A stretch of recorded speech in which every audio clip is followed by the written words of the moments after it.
There's a thing that happens in our system where, I would say there's a rumor, right? Growing up, I got the rumor as well. As a kid, my mom would say, listen, the criminal justice system is not fair to black-skinned people. Black people are punished harsher for same crimes that white people commit. Now, this is what I'm learning now. Now, me as a kid with all my infinite wisdom, I'm like, shoot, if that's the case, I'm not gonna do any crime, right? I'm not gonna do any crime. Why?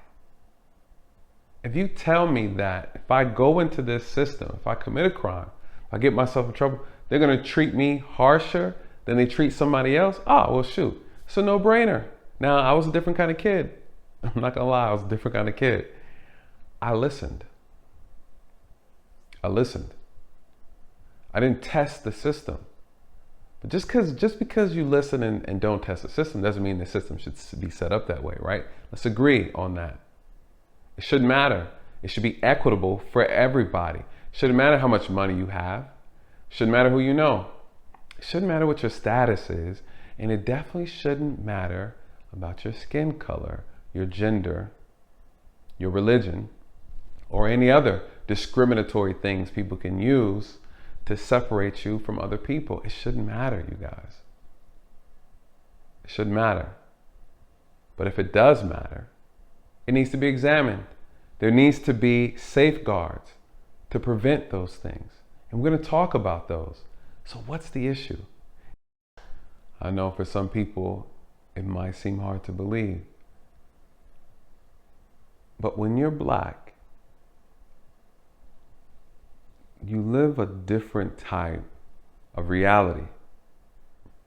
You have different types of experiences. Again, that's what I was taught as a boy, as a teenager. But this is true, you guys. According to the United States Sentencing Commission, black men receive longer sentences than white males when comparing similar crimes. Longer sentencing, but how much? By how much? They said on average, 20% longer sentencing for the same crime. This is a documented, known fact. 20% for the same crime. And we see that where Christopher gets 10 years probation and someone else gets 10 years prison. We got to talk about this. This is what people have an issue with, you guys. I want to share a little story with you if you're not familiar. A gentleman by the name of Brian Banks. This man was accused of raping a 15-year-old girl when he was 17. He was a star football player at his high school. He met with the girl during the game. They made out. They never had sex, he said. The next day, he was accused of kidnapping. He was accused of raping her. He went to trial. They were looking to give him 25 years in prison. So what did he do? He took a plea. He took a plea for 10. He ended up doing 5 years in prison. Before being released, they found out that the girl, the alleged victim, lied and said these things, but they weren't true. He was released. He was exonerated after spending the first half of his adult life in prison. They are looking to give him 25 years. Now, granted, you guys, obviously we're not dismissing real claims of sexual assault. That's not what we're talking about. I want to compare some things for you to look at so you can tell me or have a conversation with yourself and say whether or not this looks right. Does it sound right? Listen to what he has to say. From being a prisoner, an inmate, a felon, a convict, to having to walk the streets for an additional 5 years on strict custody parole as a registered sex offender, being called all types of names and degraded and humiliated, to be in that courtroom May 24th, 2012, and to finally hear the district attorney's office concede to the matter, deeming me factually innocent. And there's a difference. Innocent is like, we don't have enough to come after you. Factually innocent is, we made a mistake, we messed up. You should have never been arrested. In 2002, I was 16 years old. I was 11th in the nation as a linebacker playing for Long Beach Poly High School, very notorious school for football. I had verbally committed to USC on a full scholarship. I chose to go to a known makeout spot with this girl that I've known for some years. And in this makeout spot, we kissed, we touched, we made out, but by the end of that day, I was being arrested and accused of sexual assault and kidnapping. By the time that they figured out that that didn't happen, 10 years of my life had been lost.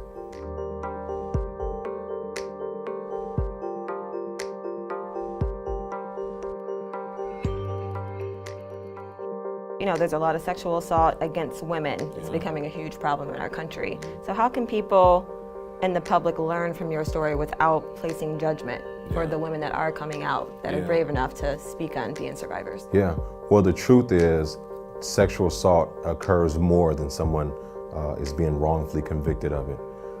And that's the sad thing about it, is that these types of crimes do happen, and they happen too often.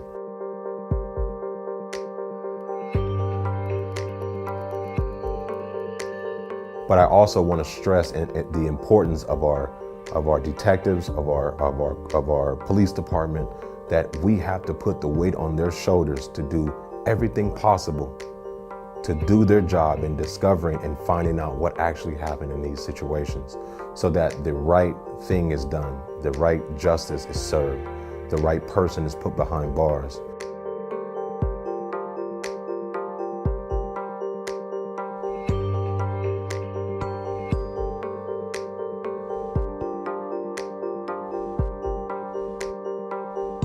One out of every 3 African-American males will experience some form of incarceration throughout their lifetime. 95 to 97% of all criminal cases in the United States will end in some form of a plea bargain. Only 3 to 5% of cases are actually seeing trial. That doesn't mean that 97% of people are guilty. It means that they're being forced into deals, feared into deals, exhausted into deals. We have a judicial system that is built on plea bargains, and that is unacceptable.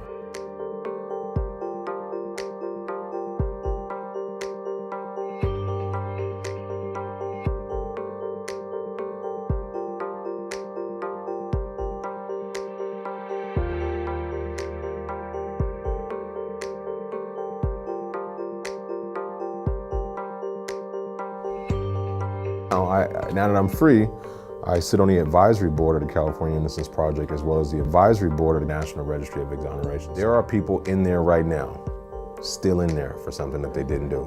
There are people that have been in there for 20, 30 years for things that they didn't do. There is somebody who has been in there on death row for things that they hadn't done. There have been people that have been put to death for crimes that they later found out they didn't commit. So I'd be damned if after everything that I went through, and to be in this moment now as a representation of these experiences, for me to shy away from them because I don't want to relive those moments. This is my life. This is part of me now. I gotta do it for other people. He talks about how the system works, how they put him in a corner, a trick bag. Here's 25 years, or you can plea and take 10, of course. Is it worth the risk? Do you see where there's areas that need to be fixed? How would you fix them?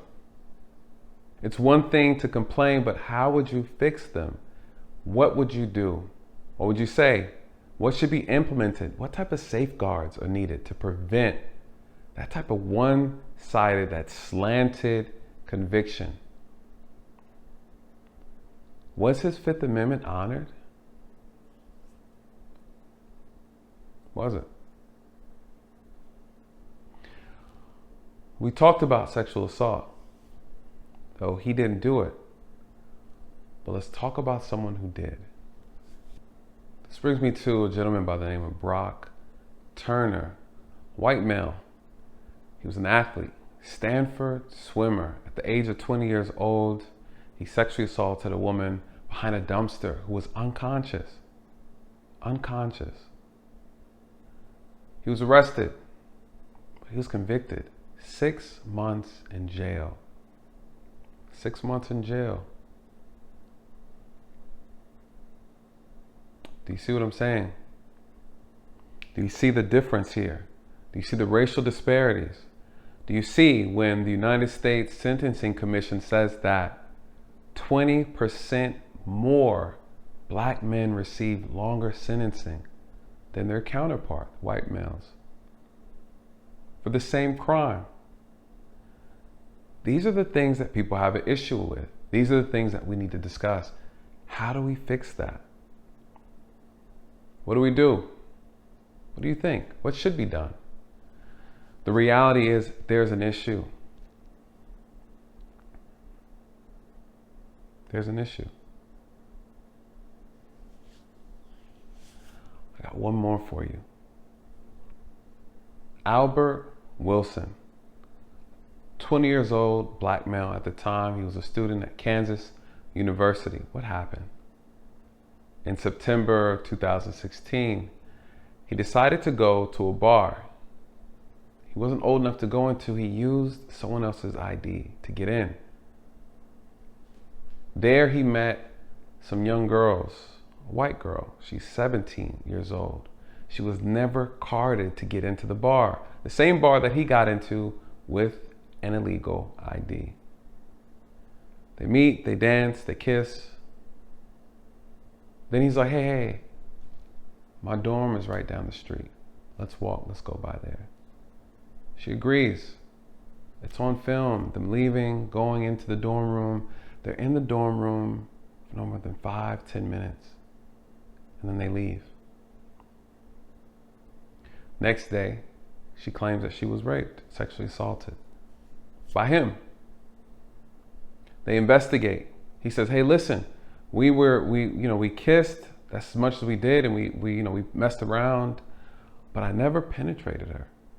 Never, not one time. We're just kissing and making out, but never penetrated her. She was not intoxicated. She was very conscious. She was alert. She consented to all the things that we did do, but we never had sex. They did an investigative kit on her, what we call a rape kit. They swab everything on her. They did not locate any semen, no trace of any of his bodily fluids except for his saliva, which was on her chest. Now what? Goes to court. They look at the case. He had an all-white jury of women. He's convicted. 12 years in prison. Lifetime of probation. Register as a sex offender. This happened in 2016. This is current. You tell me. You tell me. 12 years. So there's an issue here. There's an issue. And you know, the gentleman here, the previous gentleman, the football player, you know what helped him? This organization called the Innocent Project. And they have been releasing, investigating people who have been convicted, wrongfully convicted, because of abuse of power, poor police work, poor investigative work, corruption with the prosecutors, law enforcement, things of that nature, right? These things, they expose these issues. You guys, this is why it's so important. The system is not the problem, it's the people. Do we have the right people in the system operating? We trust them to enforce these laws on us, but at the same time, some of them can't be trusted, and the power that they hold. So much power that we allow them to have over us. People have to be vetted properly. We need stringent, more strict guidelines to become enforcers of the law, overseers of the law. This is true. Why? We want this to work. We want the system to work.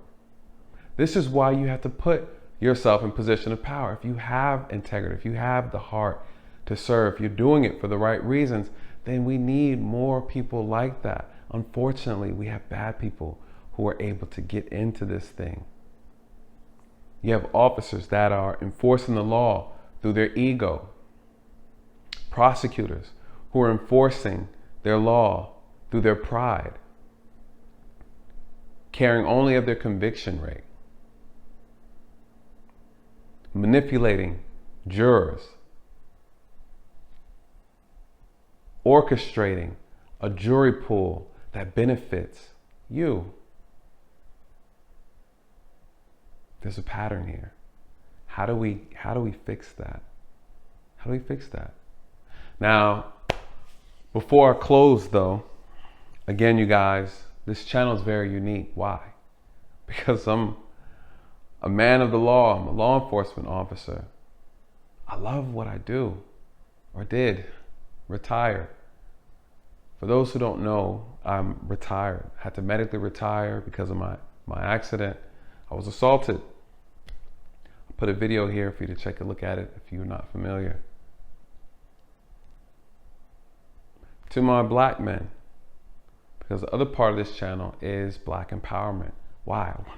We got to fix this thing between law enforcement and the black community. So I'm going to always empower and uplift the black community. Okay? Always. Just like I'm going to uplift law enforcement. But we have to come together. So to my black men, let me speak to you for a second. Because a couple things are going on here. There's a pattern. And this doesn't justify a person making false allegations on you just because they can. We're talking about sexual assault. Because sexual assault is real and it does happen to a lot of women. I believe it's 1 in 5. So we're not talking about that. We're talking about those who don't have good intentions. You have to be careful as a man. You have to be careful as a young man in this country. You do. This is the reality, you guys. This is a part of life. As men, we have to understand that when you try to engage in risky behavior in exchange for pleasure, you have to understand that you are opening the door for a lot of potential risk. When we're talking about engagement and sexual activity with another person, with strangers that you don't know, you open the door for risk. You open the door for risk. We're not talking about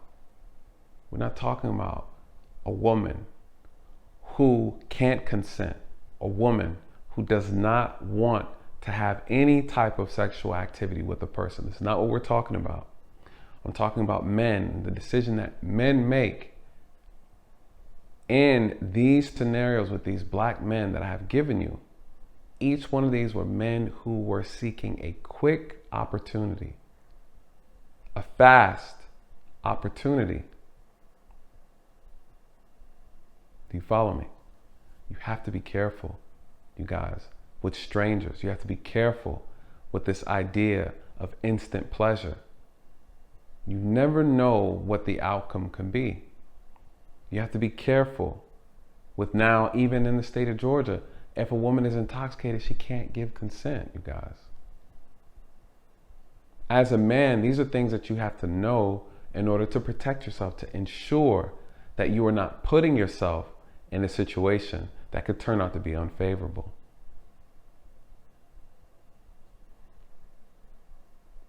So I wanted to give that advice.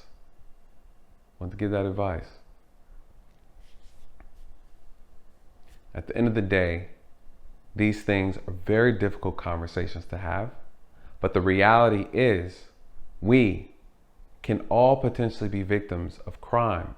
And because of that, we have to be careful how we maneuver, men and women. Men and women, it doesn't change. Because when someone wants to make you a victim of a crime, it doesn't matter, right? Criminals don't care. So the idea is that we have to be alert. We have to be vigilant so that we don't not only put ourselves in uncompromising positions, but we don't do certain things that gives people the impression that we can be a victim and a target for them. We have to be alert. We have to, you guys. And I'm telling you this because this is the things that I see. These are things that I investigate. I know we're all innocent. We should be able to run free, live life, and enjoy life free of being harassed, free of being chased up and down the street, free of going to and from our places of comfort. But we have to recognize and realize that there are predators among us. No matter how well dressed you are, no matter how well put together you are or not, it doesn't stop a predator from doing what they do best, which is preying on innocent people. So with that, you guys, please stay safe. Please stay vigilant. Be attentive at all times. And this goes for all crimes. But this video in particular, we want to talk about the disparities. We want to talk about these things that are taking place within our system actively. And the whole idea is to not put yourself in position to be a victim of the system until we can properly fix it. So with that, let me know you guys' thoughts. I know this video was long. I'm sure it's going to be multiple video series. I don't even know how I'm going to break it down. But again, thank you for your patience. I'm curious to know what you think. This is the end. Let me know your thoughts. And with that, you guys, good night. God bless.